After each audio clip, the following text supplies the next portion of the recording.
అన్న చెప్పండి. ఆర్ఎస్పీ గారికి సెక్యూరిటీని తగ్గించడాన్ని ఏ విధంగా చూస్తారు? ఇప్పుడు ప్రశ్నను తొక్కేస్తామంటే నడవదండి.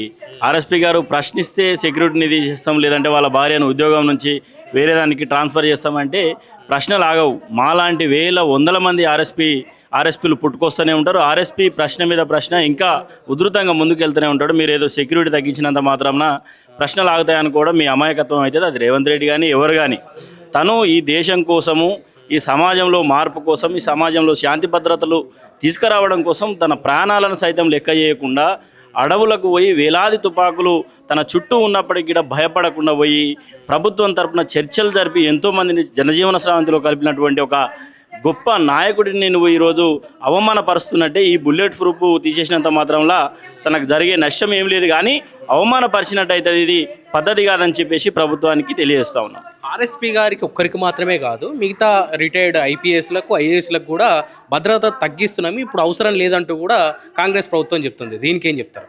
అవసరం లేనప్పుడు మీకెందుకండి అవసరము? మంత్రులకు కూడా బుల్లెట్ ప్రూఫ్ కార్లన్నీ తీసేయండి. ఇప్పుడు నక్సల్ ప్రభావం లేదంటా ఉన్నారు. ప్రజలతోటి మీరు ప్రజాప్రభుత్వం కాబట్టి మీకేం భయం లేదు. మీరు కూడా బుల్లెట్ ప్రూఫ్ తీసేయండి, మీ కాన్వాయిలు కూడా తీసేయండి. ప్రజాధనాన్ని ఎందుకు వృధా చేయాలి? ఆర్ఎస్పీ గారికి ఒకరికే ఎందుకు తీసేయాలి? ఆర్ఎస్పీ గారు అనేది మీ అందరికంటే స్పెషల్ వ్యక్తి.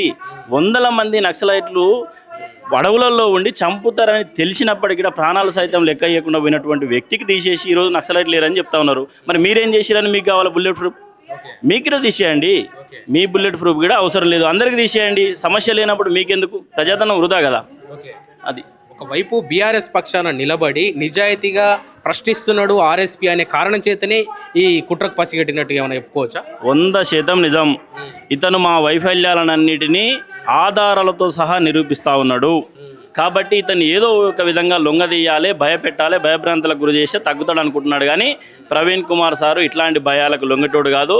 తొక్కితే 100 అడుగుల ఎత్తుకులేసేటటువంటి నైజం ఉన్నటువంటి వ్యక్తి ఆయన. మీరేదో భయపెడితే భయపడేటటువంటి వ్యక్తి కాదు, మిమ్మల్ని బ్రతిమలాడి ఉండేటటువంటి వ్యక్తి కూడా కాదు. ఇంకా ప్రశ్నల వర్షం ఎక్కువనే కురుస్తుంది, ఎక్కువనే ఇంకా మీ పైన పోరాటం కొనసాగిస్తాడు అతను.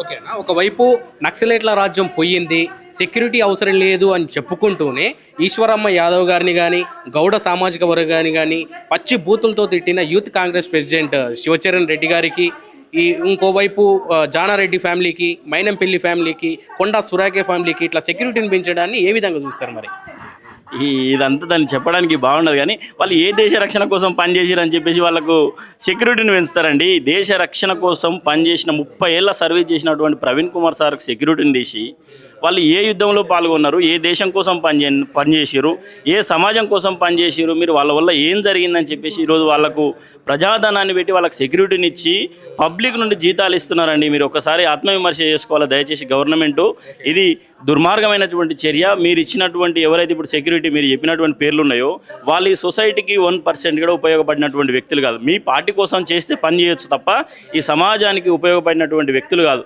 వాళ్లకు ప్రవీణ్ కుమార్ సార్కు ఆస్మాన్ పరాక్ ఉంటుంది. ఈయనకు తొలగించి వాళ్ళకి ఇచ్చేయడం అనేది అసలు మీ అమాయకత్వానికి నిదర్శనం, మీ తెలివి తక్కువతనానికి నిదర్శనం ఇది.